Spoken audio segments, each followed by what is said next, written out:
السلام عليكم ورحمة الله وبركاته. نحمده ونصلي على رسوله الكريم. أما بعد، فقد قال الله تعالى في القرآن الكريم والفرقان المجيد بعد أعوذ بالله من الشيطان الرجيم. بسم الله الرحمن الرحيم. وقل رب زدني علما. صدق الله العظيم. رب اشرح لي صدري ويسر لي امري واحلل عقدة من لساني يفقهوا قولي. رب يسر ولا تعسر وتقم بالخير وبك نستعين. سبحانك لا علم لنا الا ما علمتنا انك انت العليم الحكيم. إلا قولوا قولشي ஏக வல்லவனாகிய அல்லாஹ் ஜல்லஷானஹு வ தஆலா ஒருவனுக்கே உரித்தானது. கண்மணி நாயகம் முஹம்மது ரசூலுல்லாஹ் ஸல்லல்லாஹு அலைஹி வஸல்லம் அவர்களின் மீதும் அன்னாரது அடிச்சுவடுகளை அப்படியே பின்பற்றி நடந்த சத்திய சஹாபாக்கள், தாபியீன்கள், தபா தாபியீன்கள், குஃபார்கள், ஷஹதாக்கள், நல்லோர்கள், பெரியோர்கள், இந்த உம்மத்தினர்களாகிய நம் அனைவரின் மீதும் எல்லாம் வல்ல அல்லாஹ்வின் அருள் என்றென்றும் நிறைவாக உண்டாவதாக. ஆமீன். ஒரு மஹல்லாவினுடைய எதிர்காலம், ஒரு மஹல்லாவினுடைய ஒரு பொது எழுப்பு என்று நாம் எதை சொல்ல வேண்டும் என்று சொன்னால், காலத்தின் கட்டாயம் கூட ஒவ்வொரு மனிதரின் உள்ளத்திலும் இந்த ஒரு விஷயம் இருந்து கொண்டே இருக்க வேண்டும், இந்த ஒரு நினைவு இருந்து கொண்டே இருக்க வேண்டும். அதுதான் மதரசாவோடு ஒரு தொடர்பு என்பது இருக்க வேண்டும். எந்த மஹல்லாவில் மக்தப் மதரசாக்கள் நடைபெறுகின்றதோ அவைகள் உயிர் பெறும். எந்தெந்த இடங்களில் நடைபெறவில்லையோ அங்கே உயிர் பெறாமல் இறந்து போன பூமியை போன்றுதான் அந்த மஹல்லாக்கள் இருக்கும். அந்த மஹல்லாவில் நடைபெறக்கூடிய மக்தபை வைத்து நாம் எதிர்காலத்தை கணிக்கலாம். ஏனென்றால் பிள்ளைகள், சிறிய பிள்ளைகள் வந்து ஓதுவது என்பது எதிர்காலத்தில் இந்த மஹல்லாவில் தீன் நிலைத்து நிற்கும் என்பது ஒரு ஆதாரம். எந்தெந்த இடங்களில் மக்தபுகள் சரியான முறையில் நடைபெறவில்லையோ அல்லது நடக்கவே இல்லையோ அந்த மஹல்லாவில் தீன் என்பது இருக்காது என்பதுதான் ஒரு நிதர்சனமான உண்மையாக இருக்கின்றது. ஆக நமது மஹல்லாக்களிலும் சரி, நமது வீடுகளிலும் சரி, இந்த தீன் வர வேண்டும் என்று சொன்னால் முதலில் மக்தபுகளை மேம்படுத்த வேண்டும். மக்தபுகளின் மகத்துவத்தை நாம் சற்று புரிந்து கொள்ள வேண்டும். இன்னும் சொல்ல போனால் இந்த மக்தப் மதரசாக்கள் தான் இந்த முழு மஹல்லாக்கும் ஒரு வெற்றி கூட்டான ஒரு காரணமாக இருக்கின்றது என்று நாம் இங்கே பார்க்கிறோம். கதீர் இப்னு உவைஸ் ரலியல்லாஹு அன்ஹு ஒரு சஹாபி என்ன செய்கிறார்கள், ஹஸரத் அபூ தர்தா ரலியல்லாஹு அன்ஹு அவர்களோடு திமிஷ்கில் இருக்கிறார்கள். திமிஷ்கில் இருந்து கொண்டு என்ன செய்கிறார்கள், அவர்கள் அங்கே நடக்கக்கூடிய சம்பவங்களை எல்லாம் எடுத்து சொல்வார்கள். அதன் அடிப்படையில் ஒரு சம்பவம் என்னவென்று சொன்னால், மதீனாவில் இருந்து ஒரு மனிதன் திமிஷ்குக்கு வருகிறார். வந்து நேராக அபூ தர்தா ரலியல்லாஹு அன்ஹு சொல்கிறார், நான் மதீனாவில் இருந்து வந்திருக்கின்றேன். ரசூலுல்லாஹி ஸல்லல்லாஹு அலைஹி வஸல்லம் அவர்கள் வாழ்ந்த ஊரான மதீனாவில் இருந்து வந்திருக்கின்றேன் என்று சொன்னவுடன், சரி எதற்காக வந்தீர்கள் என்று கேட்கும் பொழுது, இல்லை உங்களிடத்தில் நான் ஒரு ஹதீஸை நான் கற்று செல்ல வேண்டும் என்ற அந்த ஒரே ஒரு நோக்கம் என்ன செய்திருக்கின்றேன், மதீனாவிலிருந்து திமிஷ்குக்கு நான் வந்திருக்கின்றேன் என்று சொல்லி வந்த அந்த மனிதர் சொல்கிறார். சொன்னவுடன் அபூ தர்தா ரலியல்லாஹு அன்ஹு கேட்கிறார்கள், இதுதான் நோக்கமா? கல்வியை கற்க வேண்டும் என்ற ஒரு நோக்கமா? வேற எதுவும் நோக்கம் கிடையாதா? வியாபாரம் போன்ற தேவைகளுக்கு வந்திருக்கிறீர்களா என்று கேட்கும்போது, இல்லை, வியாபாரம் ஒன்றும் இல்லை, நான் உங்களிடத்தில் கல்வியை கற்க வேண்டும். வேறு ஏதாவது சொந்த தேவைகள், சுய தேவைகள் என்பது இங்கே இருக்கின்றதா என்று சொன்னால் இல்லை, அதுவும் எதுவும் கிடையாது. நான் இங்கே ஒரு ஹதீஸ் உங்களிடத்திலிருந்து கற்று செல்ல வேண்டும் என்பதற்காக வேண்டி வந்திருக்கின்றேன் என்று சொல்லி வந்த மனிதன் சொல்லுகின்றார். அதற்கு ஹஸரத் அபூ தர்தா ரலியல்லாஹு அன்ஹு அவர்கள், ரசூலுல்லாஹி ஸல்லல்லாஹு அலைஹி வஸல்லம் சொன்ன நான் கேட்டிருக்கிறேன், மன் சலக தரீகன் யல்தமஸு ஃபீஹி இல்மன், யார் இல்மை கற்பதற்காக, மார்க்க கல்வியை கற்பதற்காக வேண்டி ஒரு பாதையை தேர்ந்தெடுத்து செல்வாரோ அல்லாஹ் தஆலா என்ன செய்வார் என்று சொன்னால், ஸஹ்ஹலல்லாஹு தரீகன் இலல் ஜன்னah, சொர்க்கத்துடைய பாதையை அவருக்கு அல்லாஹ் தஆலா லேசாக ஆக்கி வைக்கிறார். அது மட்டுமல்ல, வஇன்னல் மலாயிகத்த லதலவ அஜ்ரி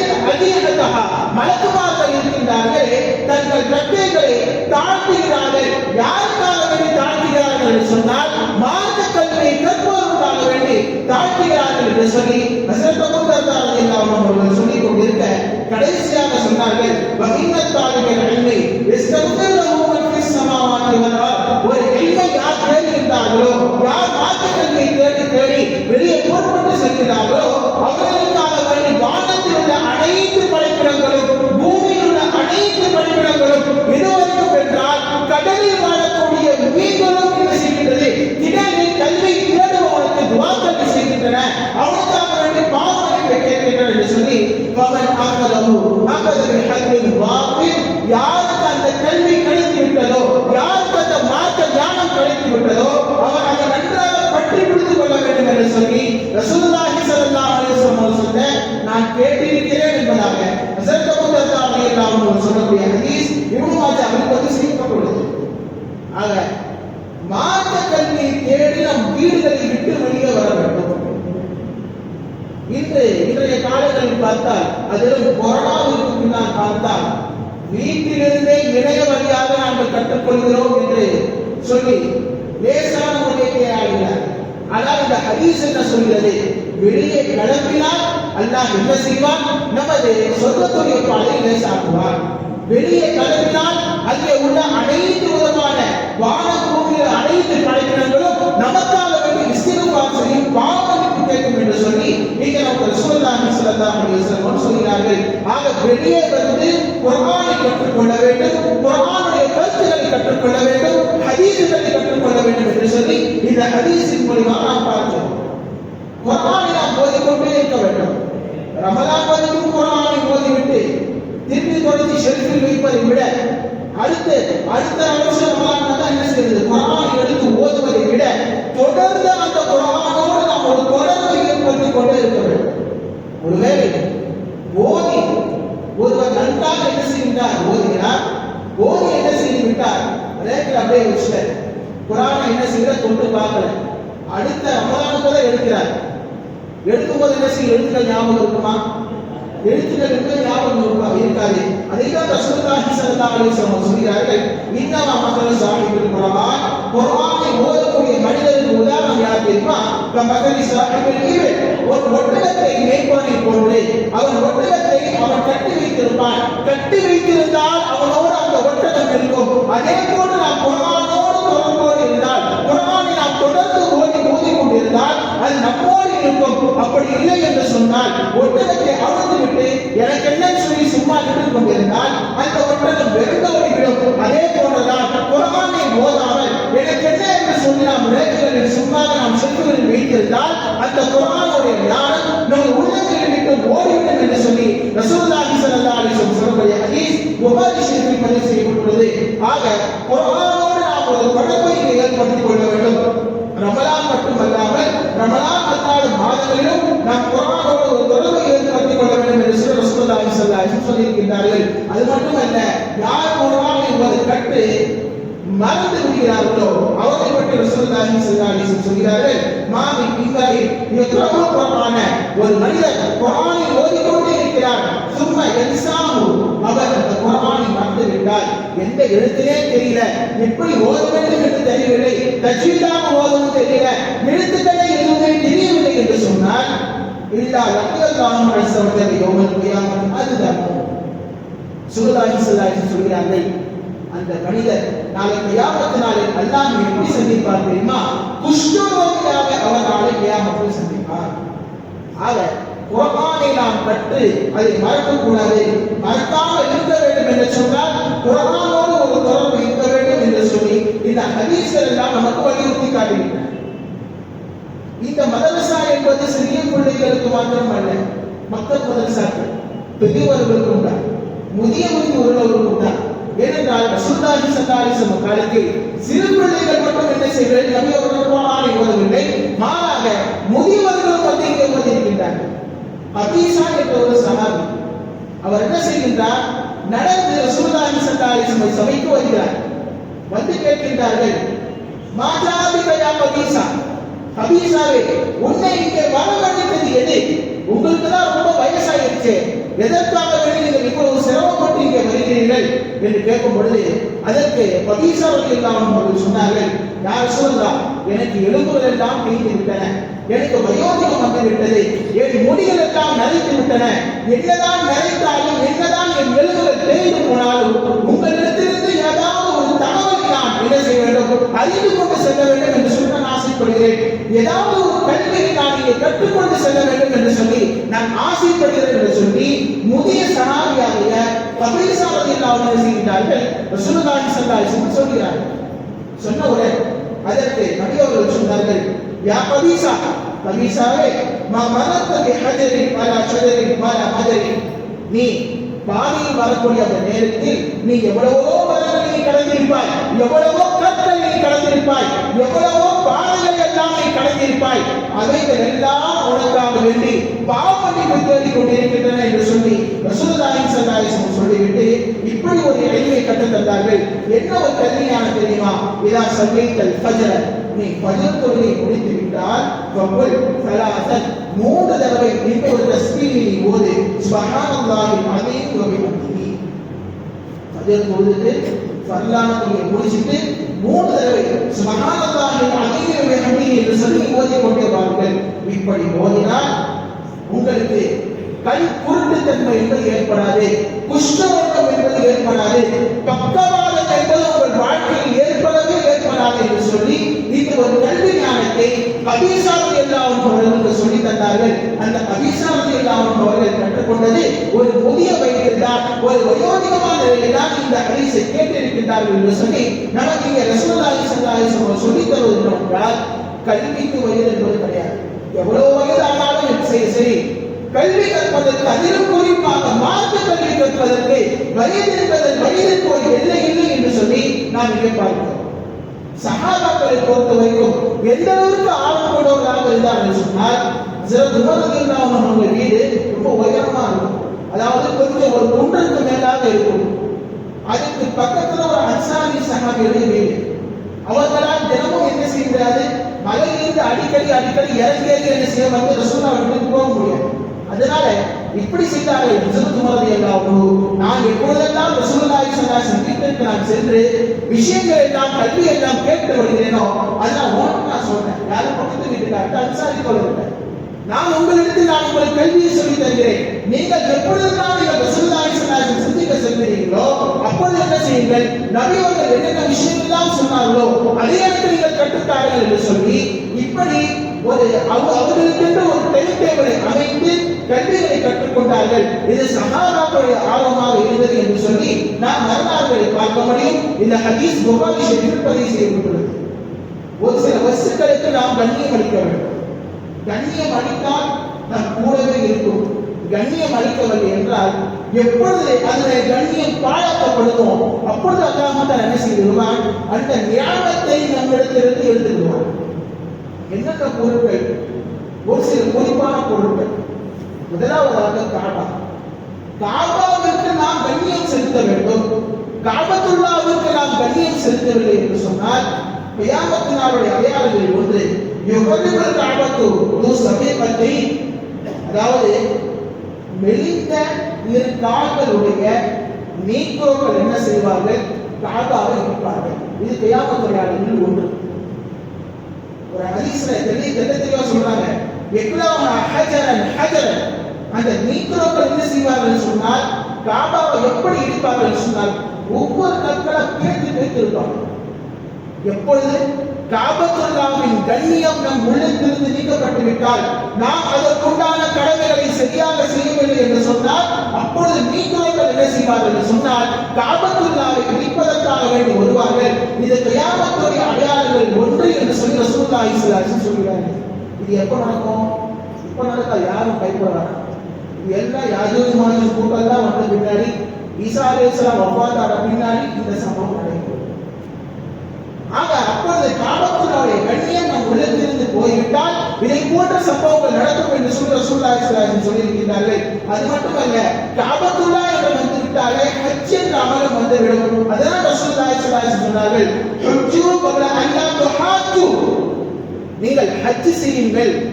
உங்களுக்கு எப்பொழுது ஹஜ் செய்ய முடியாத ஒரு நிலை வரும், அந்த நிலை வருவதற்கு முன்னாலே நீங்கள் ஹஜ் செய்து கொள்ளுங்கள் என்று சொல்லி ரசூலுல்லாஹி ஸல்லல்லாஹு அலைஹி வஸல்லம் சொல்லியிருக்கிறார்கள்.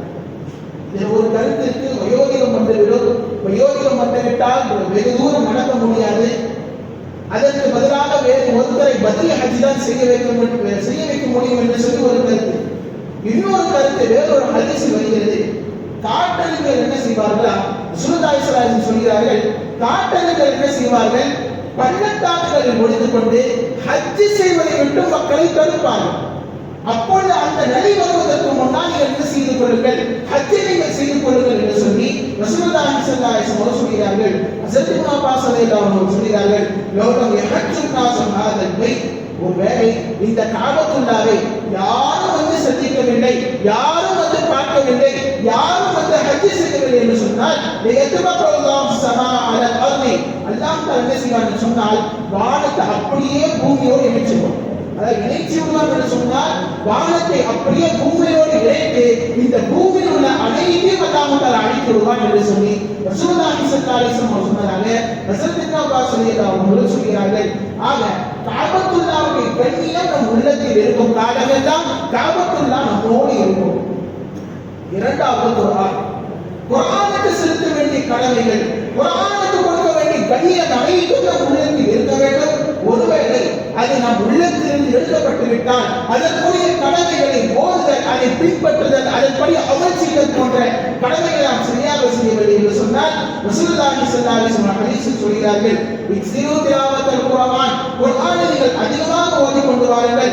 கப்ல அன் துர்ஃபஉ, அது உங்களிடத்திலிருந்து பறிக்கப்படுவதற்கு முன்னாலே செய்யுங்கள், நீங்கள் அதிகமாக குர்ஆனை ஓதுங்கள் என்று சொல்லி ரசூலுல்லாஹி ஸல்லல்லாஹு அலைஹி வஸல்லம் சொல்லியிருக்கிறார்கள். ஏனென்றால் இன்னல்லாஹ, அல்லாஹ் என்ன செய்ய மாட்டான், கொஞ்சம் கொஞ்சமா என்ன செஞ்சிருவான், அப்படியே எடுத்துருவான். அதாவது இரவில் ஒரு சில பகுதிகளை மரணம் செய்து தூங்கி இருப்பார். உதாரணமா வச்சுக்கோங்க, ஒரு ஹாஃபிஸ் குர்ஆன் பக்காவாக மனப்பாடமா இருக்கு, ஒரு ஆயத்து கூட தப்பில்லாம ஓதுவார், விடாம ஓதுவார். அப்படிப்பட்ட அந்த ஹாஃபிஸ் உள்ளத்திலும் கூட நைட்டு தூங்கி அடுத்த நாள் காலையில் எழுந்தா குர்ஆன் உள்ளத்திற்கு எடுக்கப்பட்டிருக்கிறது. குர்ஆன் வெறும் ஒரு புத்தகமாக இருக்கக்கூடிய குர்ஆனை அதனுடைய எழுத்துக்கள் எதுவும் இருக்காது, வெறும் வெற்று தாள்கள் தான் இருக்கும் என்று சொல்லி ஹதீஸில் ரசூலுல்லாஹி ஸல்லல்லாஹு அலைஹி வஸல்லம் சொல்லியிருக்கிறார்கள். எப்பொழுது நீக்கப்படும், அந்த குர்ஆனுடைய கண்ணியம் சென்று விட்டால், குர்ஆனுக்கு நாம் செலுத்த வேண்டிய ஒரு சில கடமைகள் செய்யாவிட்டால் குர்ஆன் நம்மை விட்டு சென்று விடும். எனவே நீங்கள் குர்ஆனை அதிகமாக ஓதி கொண்டு வாருங்கள் என்று சொல்லி ரசூலுல்லாஹி ஸல்லல்லாஹு அலைஹி வஸல்லம் சொல்லியிருக்கிறார்கள். இது இரண்டாவது. மூன்றாவதாக ஒரு குறளை ரசூலுல்லாஹி ஸல்லல்லாஹு அலைஹி வஸல்லம் சொல்லியிருக்கிறார்கள், அதுதான் உலமாக்கள். உலமாக்களை நீங்கள் பயன்படுத்திக் கொள்ளுங்கள். இன்னல்லாஹ லா யத்தஜிஉ இல்ம மின் நாஸ், அல்லாஹ் தஆலா என்ன செய்ய மாட்டான், ஓரேடியாக இந்த மார்க்க கல்வியை எடுத்துவிட மாட்டான். மாறாக வலாக்கி எதுவல் உலமாக்களை மரணிக்க வைப்பதன் காரணத்தினால் அல்லாஹ் என்ன செய்வான், இந்த மார்க்க கல்வியை தன் வசத்தில் அல்லாஹ் தஆலா எடுத்துக்கொள்வான் என்று சொல்லி ரசூலுல்லாஹி ஸல்லல்லாஹு அலைஹி வஸல்லம் சொல்ல இந்த செய்தி நாம் இங்கே பார்க்கிறோம். அது மட்டுமல்ல, மற்றொரு ஹதீஸில் அபூதாவூத் ஷரீஃபில் பதிவு செய்யப்பட்டுள்ளது, இன்னமின் அஷாரி ஸாஅத்தி, கியாமத்துடைய அடையாளங்களில் ஒரு சிறிய அடையாளம், பெரிய அடையாளம், சின்ன அடையாளம் என்னன்னு சொன்னா, ஐந்த தஃபாதா அஹ்லுல் மஸ்ஜித், அதாவது பள்ளி வாசல் உடையவர்கள், அதாவது மஹல்லா வாசிகள் என்ன செய்வார்களாம், இமாமத் செய்வதற்கு முன்வர மாட்டார்களாம்.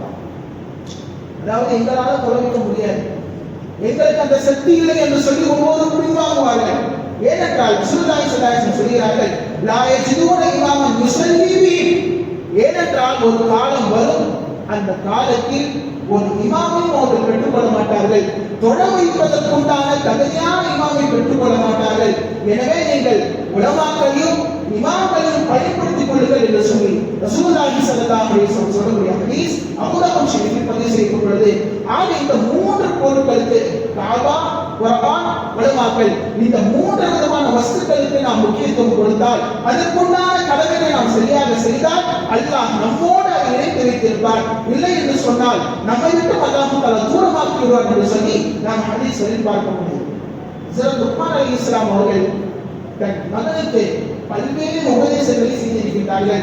அதில் ஒரு உபதேசம் இதுதான், யாபுனைய, என் அருமை மகனே, அலைக்கும் மஜாலிஸில் உலமா, நீ உலமாக்களுடைய சபையை தேர்ந்தெடுத்து ஞானவான்களுடைய சபையை தேர்ந்தெடுத்து நீ அமர்ந்து கொள்.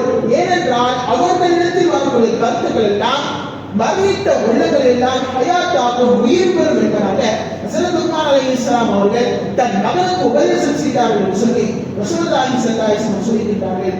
கடைசியாக ஒரே ஒரு விஷயம், உருதுல ஒரு அழகான ஒரு பகுதி என்னவென்றால், இஸ் ஜமீன் பர் பாரிஷ் நோ, எந்த பூமியில் எந்த வயலில் மழை பெய்யவில்லையோ வஹாக்கே ஃபஸ்ட் பர்பாத் ஹோதன், அங்கே உள்ள பயிர்கள் எல்லாம் நாசமாக ஆகிவிடும். அதே போலதான் அவர் ஜிஸ் घर में दीन ना हो, எந்த வீட்டில் தீன் இல்லையோ वहां के नस्लें बर्बाद हो जाती है, அங்கே உள்ள சந்ததிகள் வீணாக ஆகிவிடுவார்கள் என்று சொல்லி அழகான ஒரு உறுதிகளை நமக்கு சொல்லி காட்டுகின்றது. ஆக நம் பிள்ளைகளுக்கு தீன் வந்தால் இந்த வீடுகள் முழுக்கும் தீன் வரும், வீடுகள் முழுக்க தீன் வந்தால் மஹல்லா முழுவதும் தீன் வரும். ஆகவே நமது பிள்ளைகளையும் சரி முதியவர்களையும் சரி இங்கே நமது பள்ளிவாசல் நடைபெறக்கூடிய மக்கள் மதரசாவிற்கு அனுப்பி தீனுள்ள சூழ்நிலை உள்ள ஒரு மஹல்லாவை நமது மஹல்லாவை எல்லாம் ஆக்கிய முடிவான ஆமீன். வாசல் அவானா அல்ஹம்துலில்லாஹி ரப்பில் ஆலமீன். சுன்னத்துல்